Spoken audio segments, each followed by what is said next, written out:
du Rwanda à cause d'un joueur qui, semble-t-il, appartenait au rayon sport, la même situation, mais l'équipe de l'APR n'a jamais été disqualifiée, elle a continué la compétition. Donc il a évoqué ça pour dire un peu. Je connais ce dossier parce qu'avant que Mazembe ne porte réserve, Mazembe ne joue contre APR. APR avait joué contre Recreativo de l'Angola.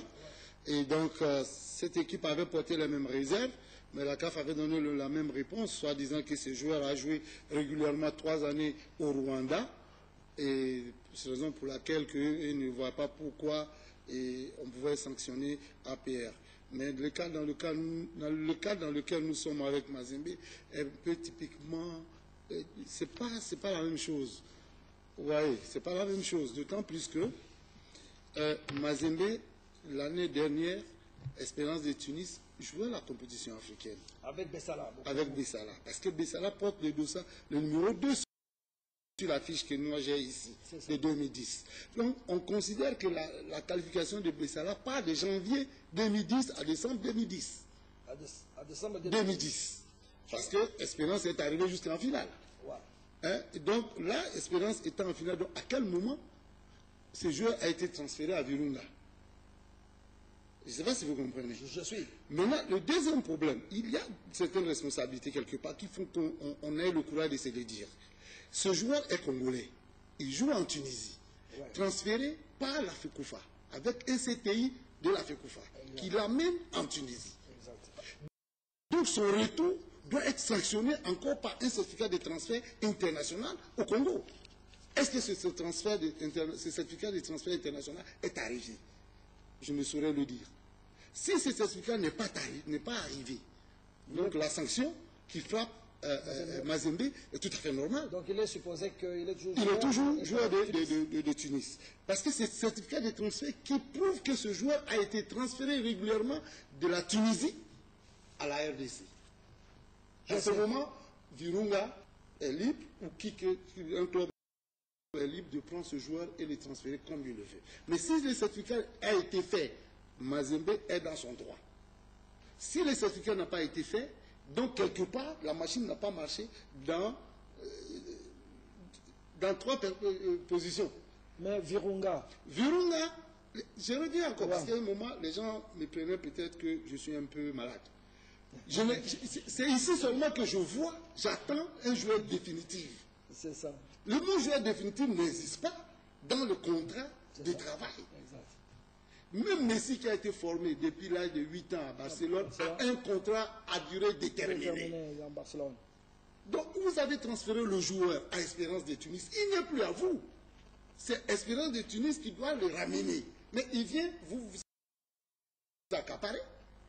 Pas content de vous accaparer, vous le transférez encore à un autre club avec bon foi. Bon, je dis. Mazembe est dans son droit. Oui. Voilà. Maintenant, Bokungu, quand il a disparu de Tunis, de la ville de Tunis, Espérance de Tunis ne le cherche pas. Mais justement, ça c'est pas nous notre affaire. C'est là que la faute de la CAF intervient. Ouais. Parce qu'à la CAF, les machines qui sont là, dès que vous-même, notre portable, quand vous introduisez le même nom 2 fois, ils vous signalent. Oui, il vous signale. Donc, dès lors que la FECOFA dépose la liste des joueurs de Mazembe, dont la CAF devait déjà voir que Bokungu, même à l'ordinateur, oui, il n'a pas été transféré d'une manière régulière. Mais la CAF a délivré une licence en bonne et due forme à Mazembe. Donc, le problème de Mazembe est où? C'est ça. Et regarde, l'article 26 dit quoi? Pour qu'un joueur soit qualifié pour un match de la CAF, il doit 1. Posséder une licence délivrée par sa fédération nationale. N'est-ce pas? 2. Posséder une licence délivrée par la CAF. Alors, dans le cas de Bokungu, Bokungu possède-t-il une licence délivrée par la CAF, oui ou non? Oui. Sinon, on ne peut pas jouer. Mais qui a délivré Mais la CAF qui a délivré la liste. Oui. Et c'est là, on ne fait pas le procès de la CAF. Non, on ne fait pas. Mais il faut analyser à tête reposée. Ouais. L'année dernière, Vita était dans une situation pareille. Pour 5 joueurs, la licence de 5 joueurs a été bloquée par la CAF parce qu'il n'y a pas de support. Et Bokungu n'est pas un joueur libre. C'est un joueur qui a participé régulièrement à une compétition de la campagne régulièrement, c'est qu'il a une licence. J'ai le papier ici de 2010. La liste de toutes les 8 équipes qualifiées sont là, y compris Mazembe. Donc, l'administration de Mazembe a déjà eu copie de ça depuis 2010. Parce que Mazembe et Espérance de Tunis sont dans la même poule. Ils ont eu 4 matchs l'année dernière ensemble. Est-ce qu'on peut dire aussi que, quelque part au niveau du secrétariat de Mazembe, on était distrait? Non, j'en viens. Qu'est-ce qui se passe? À partir du moment que vous avez cette liste de la CAF, et vous avez joué 4 matchs contre cette équipe d'Espérance de Tunis l'année dernière, jusqu'en finale. Cette liste n'a pas été changée. Le numéro 2, c'est au moment où Mazembe a battu Espérance de Tunis, c'est cette liste-là qui jouait. Congo était joueur d'Espérance. Donc si maintenant on me fait comprendre qu'il a quitté, il a déserté depuis janvier, il a disparu. Ça c'est leur problème. Mais j'ai dit, on devait être vigilant. Et au niveau de comment on appelle, Mazembe, et au niveau même de la FECOFA, on devait se dire, mais ce joueur, nous l'avons transféré avec un certificat international. Est-ce que le certificat est revenu? Ça, je ne saurais le dire. Personne n'a posé cette question. Personne n'a posé cette question. Si j'avais le certificat, c'est avec ça, on peut aller combattre. Pour dire non. Nous avons eu le joueur en bon lieu du forme. Est-ce que la bonne foi de Mazembe n'a pas été trompée par le sportif Virunga de Goma? Justement, et comme en droit on dit que l'erreur commune est la loi, je crois qu'on ne devait pas sanctionner Mazembe à ce niveau-là sans sanctionner les administrateurs de la CAF. De la CAF ou de la CAF d'abord, qui ont accepté que ça passe. Ouais. La FECOFA qui n'a pas fait et Virunga qui s'est approprié du joueur. Parce que cette histoire peut-être qu'un jour, on verra le problème d'Éric Boukara. Ouais. On l'a transféré à un Standard de Liège, avec un CTI. Est-ce que le CTI est revenu? Si le CTI n'est pas revenu, vous le transférez, le joueur ne vous appartient pas. Même s'il revient à Kinshasa. S'il revient à Kinshasa, il peut seulement avoir attention avant de la ligne. Après 2 mois, 60 jours, après, il fait une demande de son certificat de transfert international, il a 60 jours. Après 60 jours sans réponse, il est qualifié provisoirement pour participer au championnat local. Mais pas d'aller jouer au niveau international. Même s'il fait 1 an, il faut toujours le certificat de transfert comme support. Mais à partir du moment qu'il n'y a pas un certificat... Et puis si le joueur a disparu, j'ai appris dans les rumeurs, comme l'usine des rumeurs, ça existe partout, et on dit que le joueur ne serait pas payé pendant 3 mois et tout ça. Et ça en Tunisie? En Tunisie. Ça, c'est dans le cadre du contrat professionnel. Vous jouez dans un club, après 3 mois sans salaire, vous êtes considéré comme joueur libre. Mais tout ça, même si vous quittez le pays, pour un autre pays, le certificat de transfert doit être motivé toujours à la fédération. Donc, en d'autres termes, la CAF, en prenant la mesure de disqualifier Mazembe, reverse le joueur dans l'Espérance de Tunis. Et on me dit que son contrat va jusqu'en juin 2011. Oui, mais si son contrat va jusqu'à, je ne sais pas quelle année, mais j'ai dit 3 mois sans salaire et que tu désertes, le joueur doit motiver son départ par écrit au club. Vous dites que vous dites voilà, parce que tous les contrats que nous signons en dessous, on vous dit quel est l'arbitre qui va arbitrer en cas de litige. Oui, maintenant, vous signifiez ça à votre fédération qui signifie à la CAF, qui dit que, parce que quand on fait le TMS, toutes les confédérations et les fédérations sont déjà au courant. Donc, à partir de là, on sait que ce joueur avait un problème avec Espérance de Tunis. Vous gérez où est Tunis, vous le payez, vous le récupérez ou vous le libérez. Bon, est-ce que toutes ces démarches ont été faites? Et c'est à la bonne foi, peut-être, des dirigeants de Mazembe qui ont cru que ça peut se faire comme ça. Mais je reviens encore, cette notion, la problématique de dire que tel joueur est définitif d'un club, il peut aller se promener, je ne sais où, en Inde, et puis il revient, il m'appartient. C'est ça le problème qu'il faut revoir à ce niveau-là. Quand vous avez un joueur, est-ce qu'aujourd'hui, je prends le cas de Dieu merci, comment il s'appelle là? Bon, Dieu merci, Boukani. S'il revient ici, il va aller directement à Mazembe? Non. Non. Il revient, un club peut l'engager. Il n'est pas le propriété de quelqu'un. C'est vrai, il y a des clubs formateurs. Tu es un club formateur, le joueur jusqu'à l'âge de 24 ans, tu as des ristournes quand on les transfère. C'est pourquoi il y a le passeport du joueur. On sait qu'il est parti de Virunga, il a joué à Vita, il a joué ici, il a joué ici, il a joué ici. Donc quand il y a un transfert final quelque part, la répercussion, quand on fait le dispatching d'argent, peut arriver jusqu'au club formateur. Mais ça s'arrête là.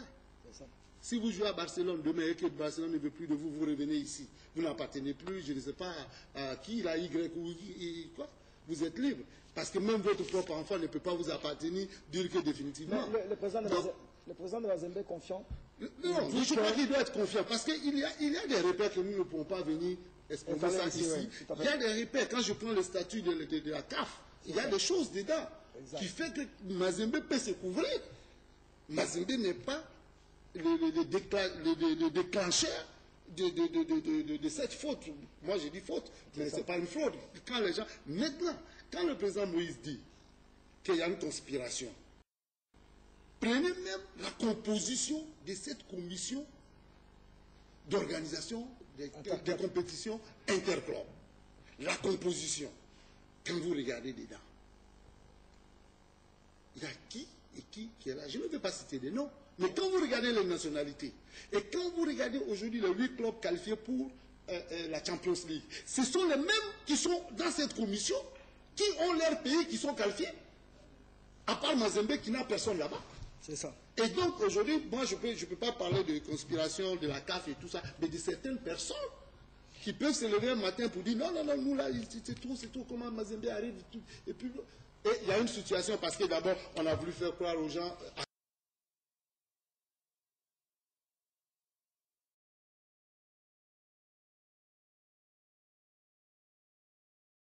S'élèvent, ils sont contre, etc. Et vous comprenez que, bon, depuis, vous savez, il faut dire, hein, sans sentiment, nous essayons de dire des choses comme elles sont. Et depuis un certain temps, l'Afrique du Nord a été un peu bousculée. Parce qu'on était habitué à retrouver les mêmes, Al-Ali, Espérance, Étoile des Sources, qui s'échangeaient des coupes comme ça. Il y a une équipe qui est venue du sud du Sahara, qui a un peu bousculé cette hiérarchie. Et automatiquement, elle est devenue la cible un peu. Vous avez soulevé l'histoire des arbitres égyptiens. Ouais. Pour la première fois, on a vu les arbitres amenés à manger, qui sont arrivés à Lubumbashi avec leur sac et la nourriture. Mais c'est pourquoi? Ah non. Mais ces arbitres ont inventé une histoire.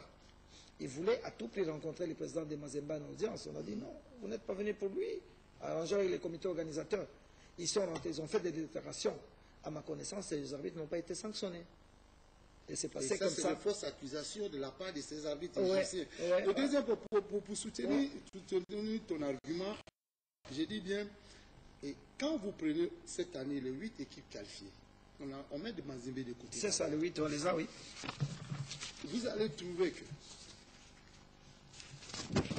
Je peux rappeler, oui. Nous avons Mouloudi d'Alger. Oui. Nous avons Espérance de Tunis. Oui. Nous avons les Raja du Maroc. Oui. Nous avons Al-Ali d'Égypte. Oui. Nous avons Al-Hilal du Soudan. Oui. Bon, malheureusement, Entente de Sétif est tombé devant Coton. Oui, mais pas donc l'Afrique noire, il n'y a que Enyimba du Nigeria. Enyimba et Coton du Nigeria. Oui. Voilà. Et je dis, quand vous prenez ces équipes qualifiées, prenez la composition de la commission, vous allez voir que ces équipes-là, chacun a minimum 2 membres. Elles sont valablement représentées. Qui sont valablement représentés dans cette commission-là. À partir de cette commission-là, ces gens, je prends le cas de la Tunisie qui a au moins 3. Qui a au moins 3 là-bas. Que je ne veux pas citer de nom. Et quelqu'un potentiel même dirigeant d'Espérance qui est là-bas. Donc, il y a beaucoup de choses qui se passent. Aujourd'hui, à ce niveau, on ne fait pas allusion à la nationalité. Non, je dis non. Attends, doucement. Tout à l'heure, tu as évoqué un problème. Quand Mazembe sort, a commencé à remporter les coupes. À participer à la Coupe du Monde de club. À participer à la Coupe du Monde de club. La première équipe africaine à aller jusqu'en finale. En finale. Ça a bousculé. Ça bouscule. C'est un homme d'hierarchie. C'est vrai. Et comme le président Moïse n'est pas commode à une certaine amitié quelque part, parce qu'il y a un groupe de présidents de passer cette commission, quand vous prenez, il y a des présidents du club qui sont dedans. Des anciens présidents du club, des présidents actuels du club et tout ça qui sont là.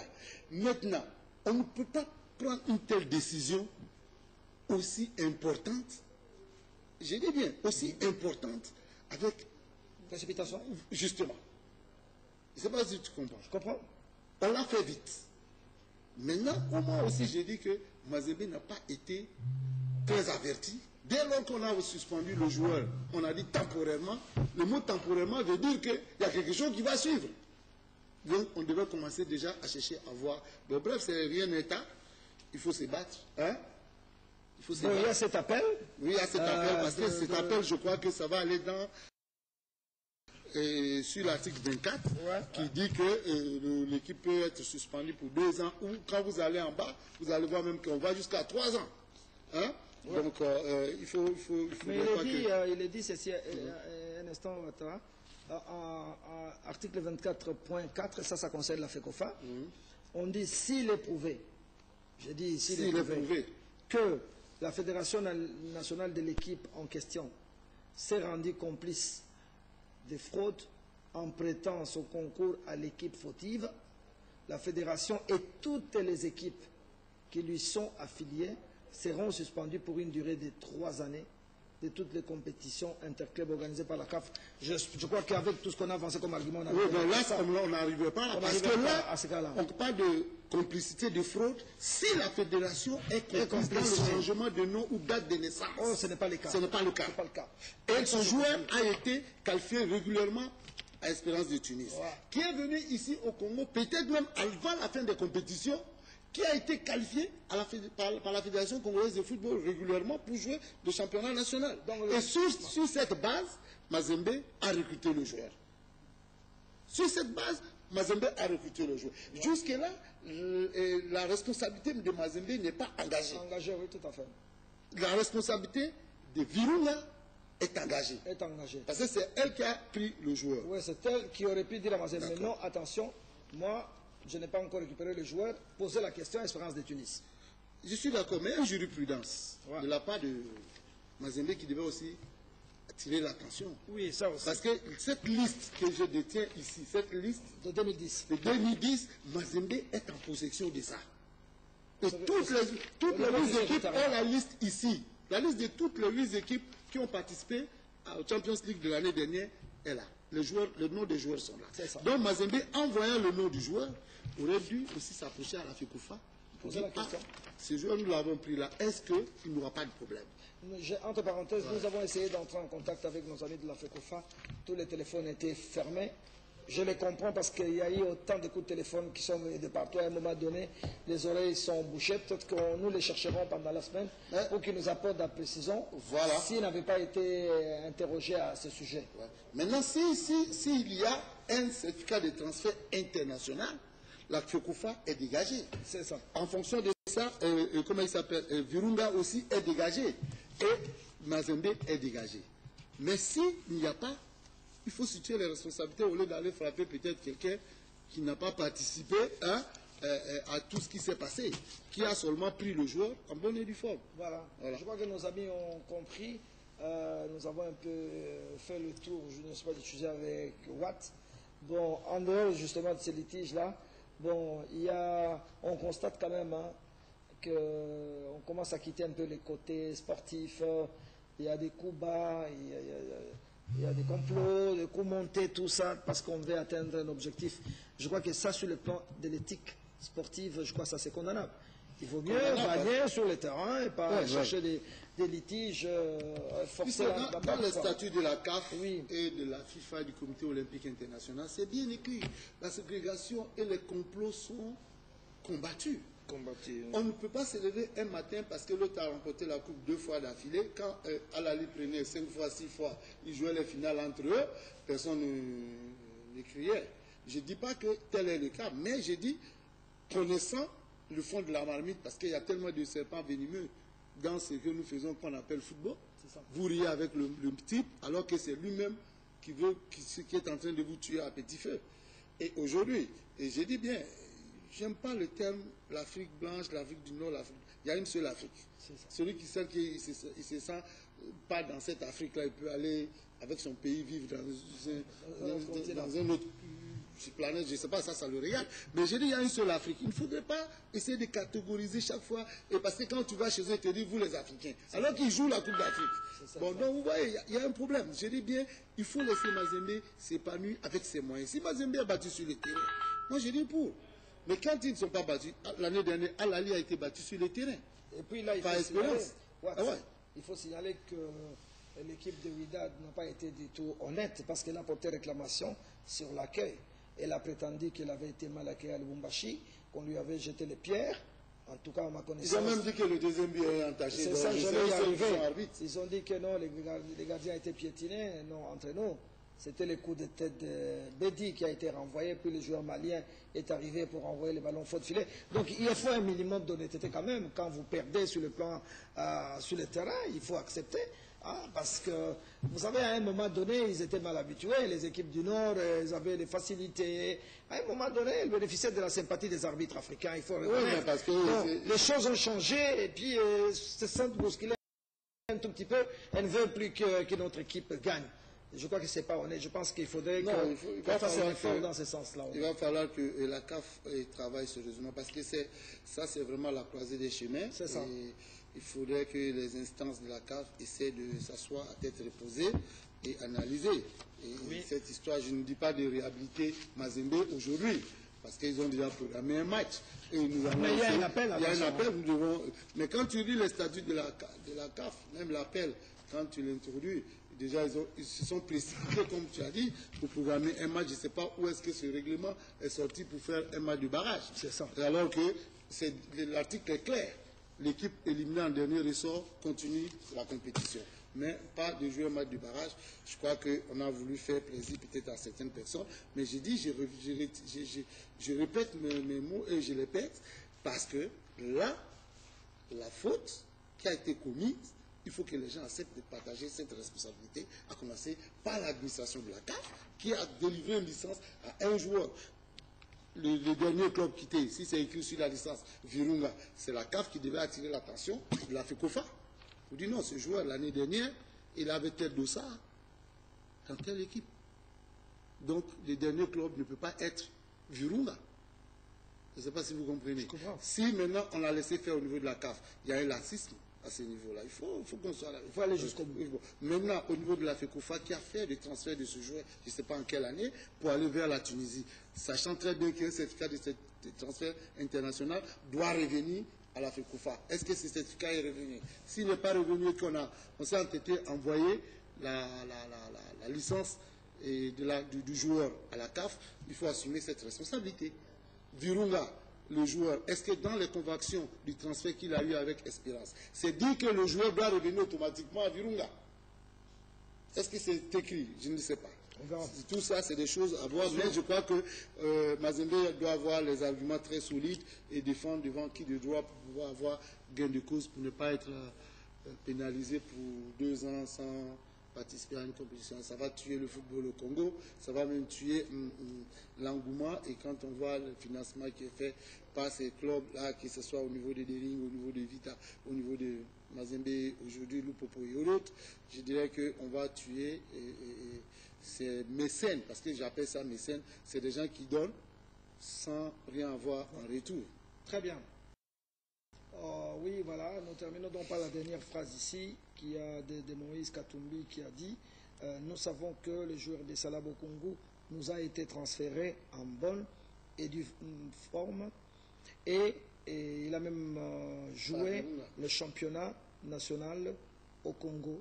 C'est pour ça que nous sommes surpris et nous aurons un appel. Donc Mazembe déjà un appel.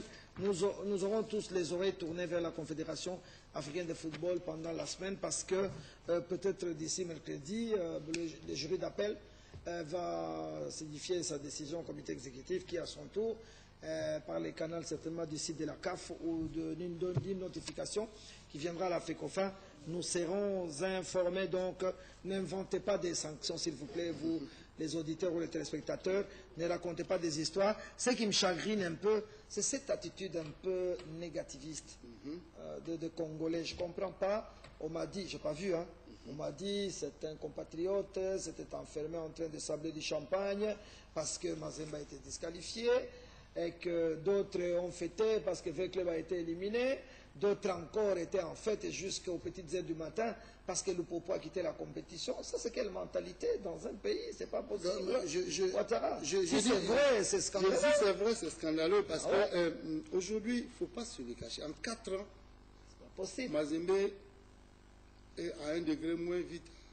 Même le Popo, qui ont participé à des matchs de poule, ont gagné beaucoup de points pour la RDC. Exactement. Donc la RDC fait partie de ces 3 grands pays et de 12 pays qui ont 4 représentants dans les compétitions africaines. Et vous ajoutez la victoire au Chan? Oui. Et maintenant, si Mazembe est suspendu pour 2 ans, je dis bien, ça n'engage que moi. Ouais. Est-ce que nous sommes sûrs que nous aurons une équipe qui va faire 4 années en train de jouer à ce niveau, nous amener beaucoup de trophées et autres? C'est tout un recommencement. Toute cette jeunesse, tous ces joueurs qui ont joué le Chan, qui sont dans l'équipe nationale. Et quoi? Quelle serait la motivation aujourd'hui des dirigeants? Je sais qu'ils ne vont pas abandonner, les connaissants. Ils vont continuer, même si c'est en 2e division, parce qu'ils ont traversé des tempêtes plus compliquées que ça. Mais je dis qu'il ne faudrait pas que les Congolais prennent ça pour une joie. Même si tu veux manifester ta joie, bon, la sorcellerie, ça existe partout. La méchanceté, ça existe partout. Tu peux aller fêter comme tu veux dans ta chambre, mais il ne faut pas venir au... C'est le Congo, c'est le drapeau de la RDC. Ce n'est pas le drapeau de la Côte d'Ivoire. Si le drapeau de la Côte d'Ivoire pouvait flotter comme Mazembe et l'équipe des Chan l'ont fait, aujourd'hui, moi, je serais heureux. Hein? Parce qu'on n'indique jamais la maison de son père avec la main gauche, quel que soit ce qui va venir. Mais aujourd'hui, le Congo, tout le monde veut voir Mazembe, tout le monde veut voir une équipe congolaise. Quand Vita se déplace, comment il s'appelle, DCMP ou le Popo, on dit, ah, Défi, vous c'est des Congolais. Oui, vous c'est des Congolais, c'est des Congolais. Et ceci. Et voilà, on s'est précipité, on a pris une décision. Bon, je crois que les gens doivent quand même réfléchir. Et je sais qu'il y a quand même des têtes pensantes à la CAF qui vont réfléchir et tout ça et prendre un certain nombre de décisions. Il ne faudrait pas que si un agent administratif a commis une erreur, induit tout un comité aussi en erreur.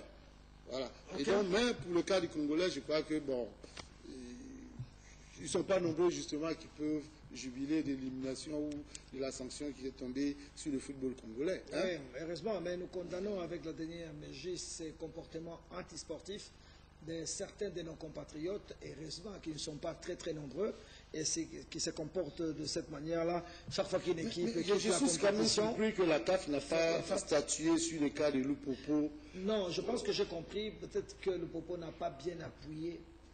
Est-ce qu'ils ont payé les... Même s'ils payaient, est-ce que ça allait marcher? Il faut remplir les critères, il faut voir. Mais ça, je pense que dans les semaines à venir, nous allons revenir sur l'importance du secrétariat d'un club. Parce qu'on voit parfois les grands clubs avec des secrétaires qui marchent en babouche, qui dorment dans les... Moi, j'ai déjà vu, un grand club, les secrétaires étaient en babouche, c'est un type qui mangeait en dessous des arbres du matin au soir. Alors, il était secrétaire d'un grand club. Or, les secrétaires, c'est l'âme de l'équipe, c'est le cœur de l'équipe. Oui, quand vous avez les statuts de la CAF, qui a 72 pages, quelqu'un doit être dans des conditions optimales pour pouvoir lire tout ça. Indépendamment des statuts, vous avez les règlements de chaque compétition. Est-ce qu'ils lisent les secrétaires? Donc, il faut avoir tout ce temps. Le secrétariat, c'est la cheville ouvrière d'un club ou d'une fédération. On ne bandine pas à ce niveau-là. Il y a beaucoup de faiblesses au niveau des secrétaires des clubs, particulièrement en République démocratique du Congo. Je sais ce que je dis, je connais les équipes, je suis de très très près. On voit un secrétaire avec une petite mallette et la vie d'un grand club est dans cette petite mallette-là. Il suffit qu'il rate un taxi-bus au pont Kassavobo et toute la vie du club est partie. Mais pour parler à ça, qu'est-ce qu'il faut faire? Il faut avoir le siège. S'il y a un bureau, le secrétaire général vient, il travaille, il laisse les documents du club, il part. Parce que si demain matin, il meurt ou il n'est plus là, celui qui ne vient pas continuer, les documents doivent rester dans le siège. Mais si les clubs n'ont pas de siège, ils n'ont pas de bureau, et les réunions se tiennent chez un Y, les réunions secrètes se tiennent dans un restaurant et tout ça. Le secrétaire général, vous connaissez les lieux des assemblées générales? Oui. C'est les bars. Non. Après la réunion, le secrétaire général est obligé de prendre les documents sous la pluie pour aller chez lui. Il est insécurisé. Mais à Vita, quand même, le secrétaire général a une voiture. Il n'a pas de moto, il marche à pied. À Vita, le secrétaire général a une voiture. Bon, peut-être ça ferait une exception. Donc c'est un sujet sur lequel nous reviendrons. N'est-ce pas, on coupe c'est la problématique de l'organisation des clubs. C'est quand même, vous savez, la plupart des présidents, c'est des businessmen. Moïse n'a pas le temps de s'occuper de l'administration. Le général Tango Fort, le président du Dering, c'est un grand homme d'affaires. Lui, il est dans la commande, il commande des trucs, il doit payer les travailleurs et tout. Il est dans cette soi. Donc, d'où il faut avoir un bon secrétaire. Parce que un bon secrétaire, ça doit être même un cadre universitaire qui maîtrise les règlements, qui sait lire, qui sait interpréter, qui est en contact avec la fédération, qui pose des questions à la fédération, etc. Mais chez nous, c'est des gars qu'on ramasse dans la rue aussi. Bon, parfois, nous payons comme ça la facture à cause de ces irresponsables. Oui, mais Kaboulou, avant d'en arriver au recrutement du secrétaire, il faut avoir un secrétariat. Et quand on a un secrétariat, le secrétaire doit être rémunéré. Oui. Vous prenez un secrétaire qui n'est pas rémunéré, qui a besoin du transport, il faut qu'il appelle d'abord président Moïse, ou il appelle Tango Fort, ou il appelle, je ne sais pas, Tartapignan d'abord. Non, il faut qu'il y ait un budget qui le permet d'être en mouvement. Il faut qu'il y ait un bureau où, quand il part, il laisse les documents. Il se déplace seulement qu'avec des documents urgence, comme vous l'avez dit, le président n'a pas le temps, il faut que j'aille chez lui pour qu'il me signe ce document. D'accord. Mais est-ce que Berlusconi a le temps de gérer Milan AC? Il n'a pas le temps, il y a des gens qui le payent. Maintenant, si vous prenez un secrétaire que vous ne numérez pas, qui est bénévole, alors que nous sommes dans un championnat professionnel, je le dis professionnel parce que tout le monde est payé, sauf le secrétaire, sauf ceux qui sont autour du club. Donc si ceux-là sont pas payés, ils sont encore bénévoles, toujours tu vas voir qu'un matin, excusez-moi de le dire, aujourd'hui je n'ai pas besoin de dire, mais il y a des gens, peut-être qu'il y a encore des factures même de certains clubs qui ne devaient pas avoir et qui sont chez eux. Des trophées même qui appartiennent au club aujourd'hui, il n'y a pas de salle de trophées. Et, tu vois, non, l'autre trophée à Matete, l'autre, bon, on avait donné ça à monsieur, je ne sais pas, il faut aller chercher. Donc, les archives ne sont pas là. D'accord. C'est beaucoup de choses. Donc c'est un sujet intéressant pour nous. Donc, nous allons y revenir. Donc voilà, amis sportifs, Mazembe disqualifié, mais Mazembe est allé en appel. Donc nous attendons tous les jurys d'appel de la Confédération africaine de football. Donc, probablement demain sera saisi du dossier de Mazembe.